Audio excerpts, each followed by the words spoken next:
Welcome to another Folktale Fridays. I'm inside the dark teepee. Is the fire pit. Can't really see me very well. I'll try and put up the torch. Wait a minute. But,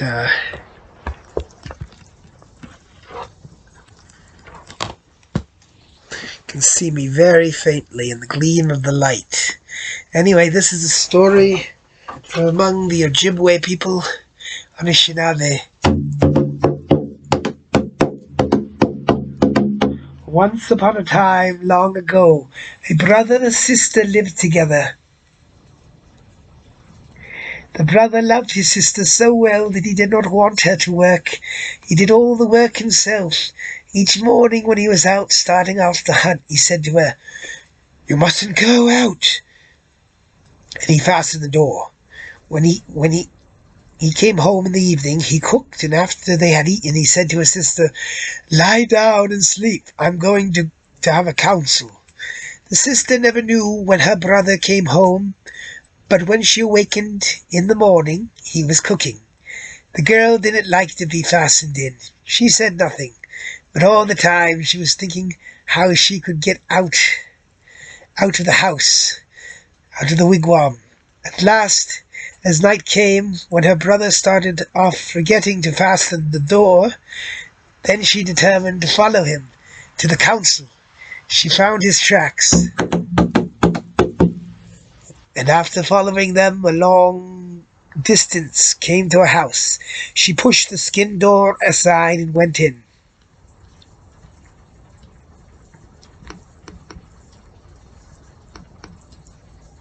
An old man sat by a fire making a wooden ladle. He looked up and said, "Thank you, my niece. I have long waited for you to come. I have come to get you to do something for me," said the girl. "I expected that you would ask me to do something for you. There they are. Take your choice." And he pointed to a pile of ladles. "It isn't a ladle that I want." "What is it then?" "Anyone who wishes for something asks for it. I want you to destroy my brother. He keeps me fastened into the wigwam." "I can't do that. Your brother has great power. Perhaps my brother, who lives near here, he has greater power than I have." The girl went on. She soon came to an opening, and in that opening was a house.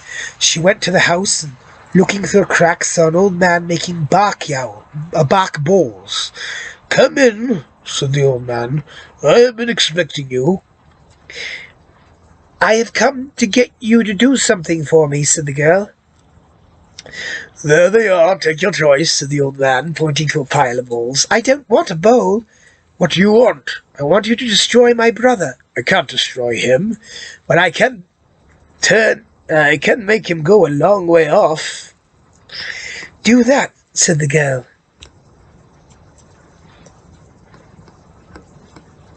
Do that.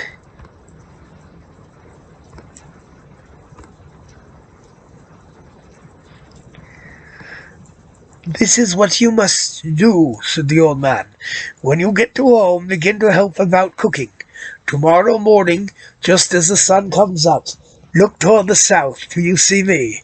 I shall come in the form of a white turkey.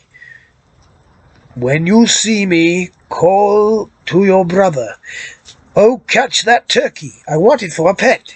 He will say, 'I have never heard of anyone's having a turkey for a pet.' Then say, 'Kill it for me.' Then stand just back outside of the door, and as he draws to push the door, hit the arrow and make it glance off. Then your brother's courage will appear. He will say, 'I have been outrun,' and he will chase me." The next morning, the girl insisted on helping her brother cook. Just as the sun, at sunrise, she saw a turkey coming from the south. When it was near the cabin, she called out, "Oh, brother, catch that white turkey. I want it for a pet." "Whoever heard of having a turkey for a pet?" asked he. "Well, kill it for me." The brother fixed an arrow to his bow, and as he let it fly, the girl shut the door quickly. Then it hit the arrow and sent it away from the turkey. Then off ran the brother to catch the bird.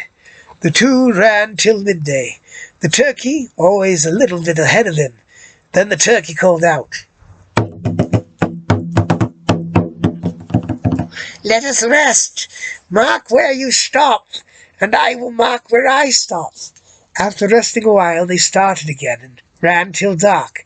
Then Turkey called out, "Let us rest till morning." The man lay at the foot of the tree. The turkey roosted in a hemlock not far away. Early the next morning they started, rested at midday, and when the sun went down they stopped for the night. For 10 days they ran. Then the man began to gain on the turkey.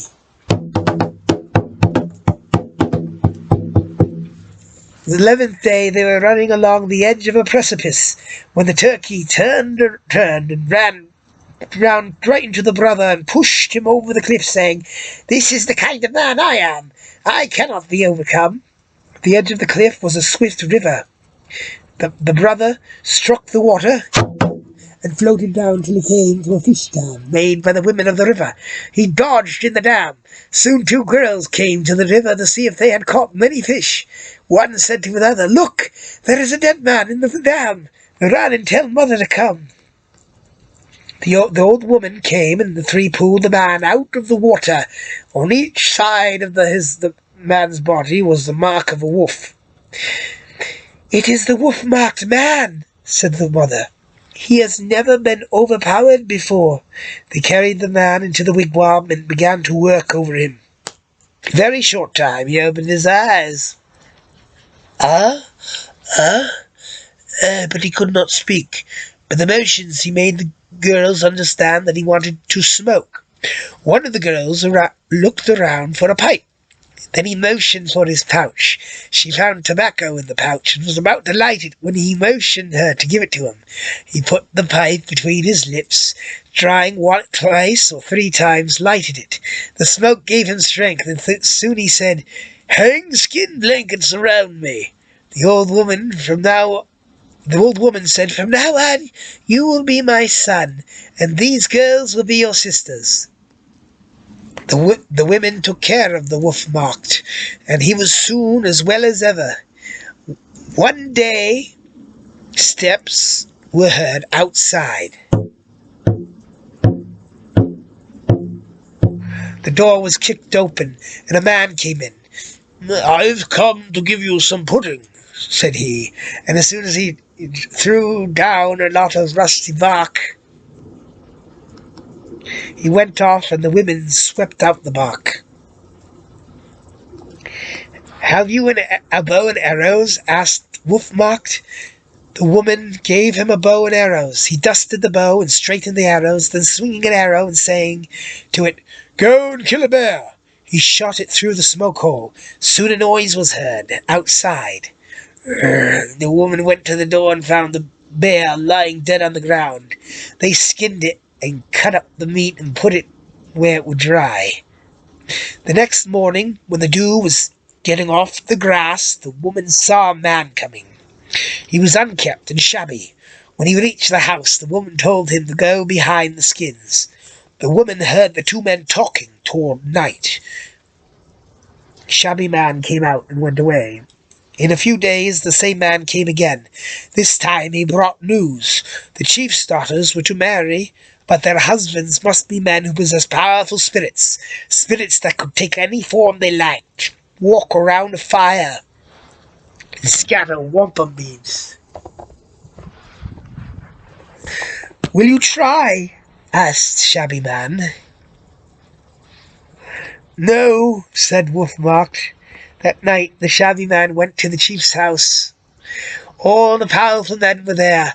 When they saw Shabby Man, they pushed him out, but he looked through the crack and saw what was going on. The power of the first man who tried was in a fisher pouch. He called the pouch to life and set it around the fire. It went straight. It was halfway, then dropped down a pouch again. The second man's power was in a mink pouch. The pouch became a live mink, took wampum beads from a nearby pile and scattered them, till a little more than halfway around the fire. Then the mink dropped down a pouch again. Each man tried his power, but the power died before it got around the fire. After a while, the chief said to the people, "Go home now, but come again tomorrow night."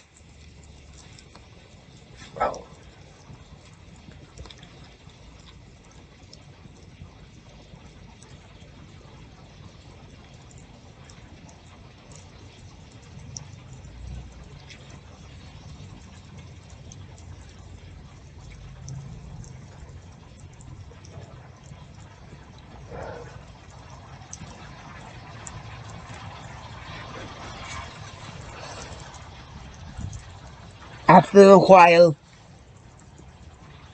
the chief said to the people, "Go home now, but come again tomorrow night."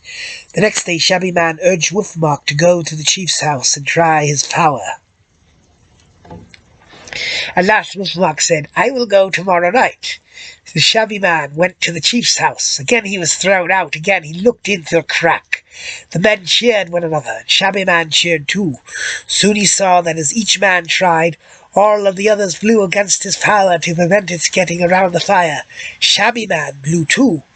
After a while, the chief said, "Go home now. We will try again tomorrow." That night, when Wolfmark was walking around outside, thinking what he could use to show his power, he heard a noise. Then a voice said to him in a whisper, "I have come to help you. Here is a pouch. You will find another pouch inside of this one. Your friend will use the mud turtle pouch. The fawn pouch is yours, but you must not go to the chief's house. Let the old woman and Shabby Man go. Inside the pouches are little pieces of medicine for the woman and Shabby Man to put in their mouths when they blow. When they are in the chief's house, they must sit side by side. The woman will take the mud turtle pouch, shake it till it grows large and comes to life.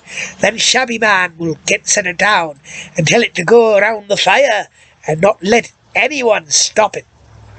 When the turtle gets around, the woman must put the fawn pouch down, bring it to life, and tell it to go around the fire. When the turtle and fawn have one, Shabby Man must take one of the chief's daughters and go to his own home. The other daughter must come to you." Wolfmark took the pouches and thanked his friend. The next morning, just at daylight, Shabby Man came and asked, "Are you ready?" "I'm ready," answered Wolfmark.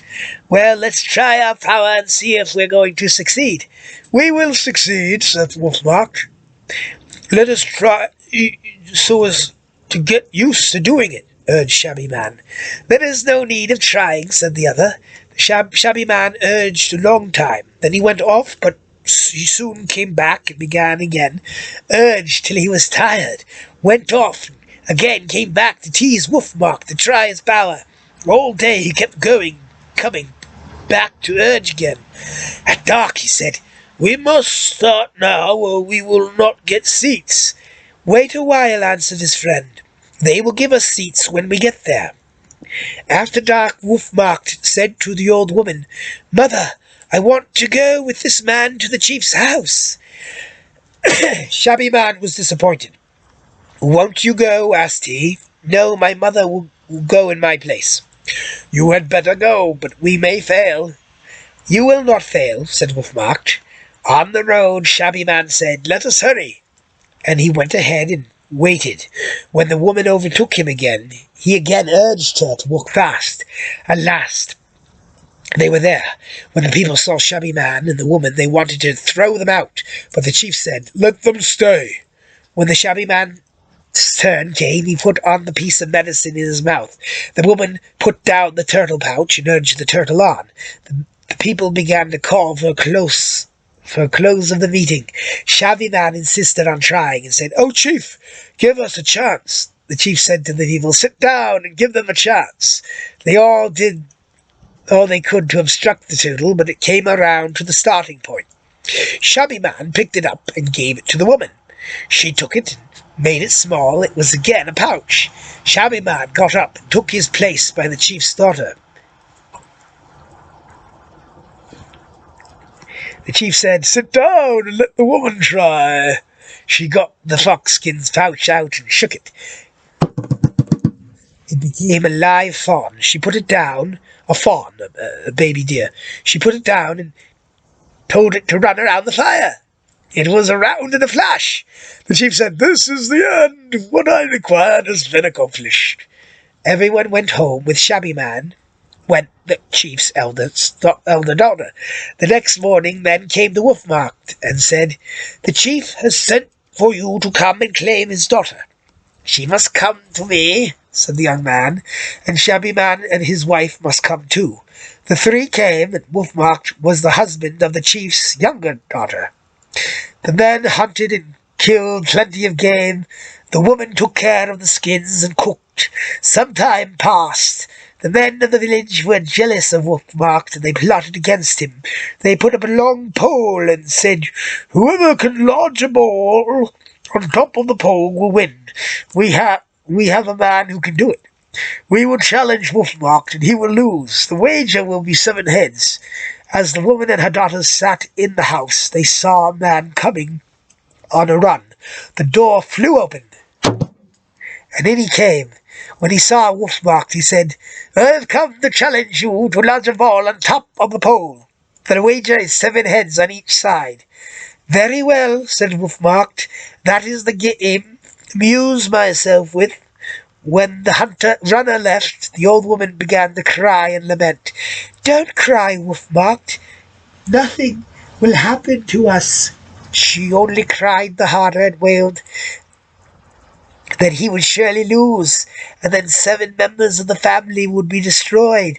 But after a time he was able to quiet her. That night, when Wolfmark was standing outside thinking about the challenge, thinking that maybe he would lose, he heard a whisper, and a voice said, When you were challenged, you said, 'This is the game I amuse myself with.' This will come true. Don't use their ball and don't begin the game. Here is the ball you are to use, and here is a piece of medicine for you to put in your mouth. When you go to the place with it in your mouth, blow against their ball." The next morning, when it was time to go, Shabby Man said, "I am sick, I can't go. Couldn't you bet 3 against 3? The old woman and her 2 daughters on our side." "No," said Wolfmark. "We have agreed. 7 against 7, we must all go." When they reached the place, they saw a long pole standing in the center of an opening. 7 men were standing near the pole. They were the wager on the chief's side. Now, Wolfmark and his wife, the mother and her 2 daughters, and Shabby Man and his wife stood together as the wager on Wolfmark's side. Stuck into the pole was a great flint knife with which to cut down their heads.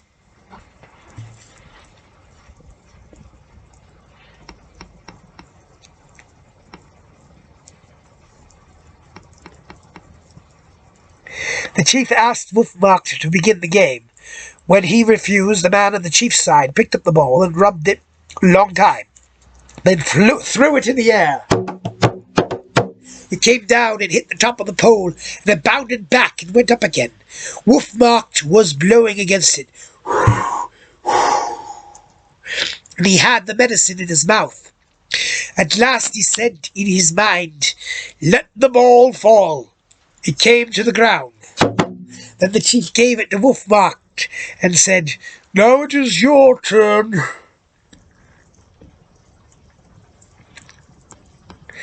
"I have a ball of my own," said Wolfmark, and he refused to take the chief's ball. He said to his own ball, "Be faithful, don't fall, stick to the pole." He rubbed the ball in his hands, then threw it up. The whiz was heard, and right away the ball was out of sight. After a long time they heard it strike the sky, and it made a pleasant sound, a sound that was heard by all the people in the world. It came down, hit the pole, and bounded back into the sky. 3 times it went to the sky. The 3rd time it hit, the sound was very faint. Many times it went up, but a little lower every time. Each man on the chief's side was wishing with all his power that the ball would fall to the ground. The 7 of Wolfmark's party were wishing it had stayed on the pole. Would stay on the pole. There was great excitement. The ball struck the top of the pole and stayed there. "You have won the game," said the chief. "This is what I expected. I knew that we would win," said Shabby Man, and straightway he cut off the 7 heads. The chief's wager. Wolfmark and his friends went home and were happy, but the men of the village were still plotting. After a good deal of talk, one of the men said, "This is what we will do. I am the swiftest runner in the village. I have never been beaten. Challenge Wolfmark to run a race with me. We will run around the lake, and the wager will be 7 heads. A man went to Wolfmark, notified him of the race and its conditions. "That is the game I like best," said he. "I have never been beaten. I can outrun anyone." When the old woman heard of the challenge, she cried and lamented. "Stop crying," said Wolfmark. "Nothing will happen to us." When everyone in the house was asleep, Wolfmark went outside and stood thinking that he could all he could do to win. All at once he heard a whisper, and a voice said, "Come here." He went toward the voice and listened. Soon the voice said, "You are going to run a race. You said that you liked the game. You said that you liked the game. You will not be disappointed this time. When the runner finds that you are winning, he will throw back a buffalo horn. It will stick in your foot. Pull it out and throw it at him as hard as you can. You will win." The next morning Wolfmark said to his family, "Get ready." "I'm sick," said Chubby Man. "I can't go." "You must go," said Wolfmark. "The wager is 7 heads. We must all be there." When they reached the place, they saw a crowd of people and 7 men standing a little to one side. They were the chief's wager. The chief said, "Each runner must take hold of a pole and run against the hickory tree over there. Bend the tree down, drawing that pole across it. When the pole comes off from the top and 3 springs back, drop the pole and run. The pole of red willow." The hunters started exactly at midday. The chief's runner holding one end of the pole, Wolfmark the other. They had to pull hard to bend the tree over. Just as they got the pole near the top, the chief's runner let go of his end, and Wolfmark was thrown far back beyond the crowd of people. He sprang back, saying, "I have never been beaten." He gave a whoop and ran. His opponent was out of sight. People shouted with joy. Shabby Man rolled on the ground and cried, "Oh, we are beaten! We are beaten! If he had only said that the wager would be 1 head, and that his own." When Wolfmark got out of sight, he called the mole and said, "You see that man running? Go get him." Wolfmark went into the mole, and the mole went under the ground and came out ahead of the runner, who wasn't going very fast, for he thought Wolfmark was far behind. After a while he saw a track and thought, "Can he be ahead?" Then he ran swiftly, but he didn't see anyone. Looking again at the tracks, he said in his mind, "He is ahead," and taking a buffalo, Mashkode Bijiki horn out of his pouch, he told it to go to the young man and stick it in his foot, and he threw it. The horn overtook Wolfmark, and as one of his feet came up, it went into it, and he fell to the ground. He tried to pull the horn out, but couldn't. As the chief's runner passed, he called out, "Get up! I never before saw a man sit down when he was running a race." Just then Wolfmark, whispering friends, said to him, "Pull the horn out and throw it, and say, 'Go fast and enter the runner's foot so deep that he can't get you out.'" Wolfmark threw the horn and ran on. He hadn't gone far when he saw his opponent sitting on the ground trying to get the horn out of his foot. "Stop and help me," begged he. "I didn't say that when you get set the horn into my foot, said Wolf mocked. I didn't say that when you set the horn into my foot, said Wolf mocked, and he ran on. All the people were watching to see which runner was ahead. The chief's party said, "We might as well begin to cut off those heads. We will cut off 6, then take Wolf Mox when he comes." A man seized the flint stone and ran to Shabby Man, but the chief called to him, "Wait till the runners get here." At last they saw one runner. Then the crowd shouted, "Our man is coming! Our man is coming!" When the runner came a little nearer, people began to feel uneasy.